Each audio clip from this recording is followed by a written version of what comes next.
So I have read a little bit about the evidence that she gave, and it seems weak. I think that's probably the most politest way that I could say of doing it. She couldn't answer a lot of the questions, and she couldn't answer really important questions as well. So I believe when she was cross-examined, when she was asked whether, well, she seems to believe this diagnosis of DID, and when Letecia was in this different personality state, was she responsible for knowing what she was doing?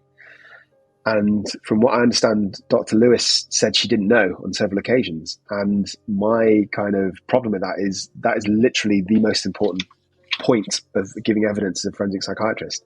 So when I give my evidence, I have to write these really long, detailed reports, probably about 50 A4 pages long. The paragraph that matters the most is somebody criminally responsible. That's really what the judge actually wants to know. You need to put everything else for the context, the diagnosis, and causative factors, and blah, blah, blah.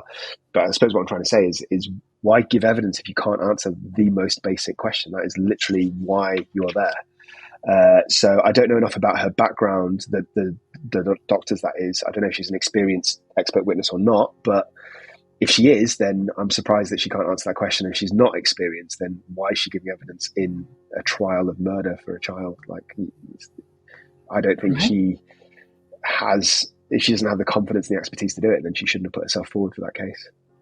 Yes, I mean, to also walk in and diagnose someone instantly with DID is quite a jump, because there's a lot of dissociative disorders and other disorders before that. Not that it's a hierarchy, but you know what I mean? It's like anxiety, PTSD, CPTSD, and so many other dissociative disorders before DID. But she walks in, oftentimes with killers, and they instantly have DID, according to her. Yeah. And especially considering that DID in itself, as I'm sure you know, is quite a contentious diagnosis. So I think most psychiatrists would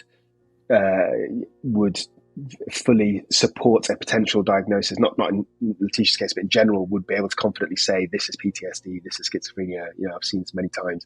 I know what delusional disorder is. DID is exceptionally rare. I've never seen a credible case in my career. I've seen a few people try and fake it. I'm not saying it doesn't exist. I'm just saying that until I see one, I'm a bit of a agnostic, I guess, rather than an atheist. So my point being is, how can she make such a confident diagnosis on something that she must know that most psychiatrists are skeptical, well, not necessarily most, but some good proportion of psychiatrists are skeptical about? In all those cases you've assessed, examples of people trying to malinger with DID? Yeah, so I would say the most common form of malingering that I see is probably somebody who says that they were psychotic, so they're hearing voices at the time. That's the most common thing. Secondly to that they blacked out and they can't remember anything. You know, got huge memory gaps.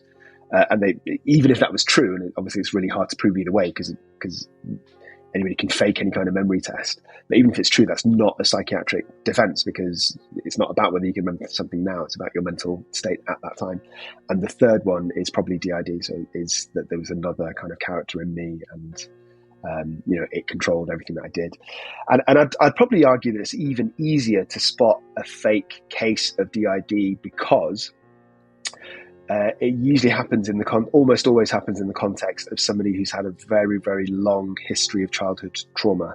So it's usually somebody who's, been sexually abused over a long period of time, usually by a parent or a sibling, for example.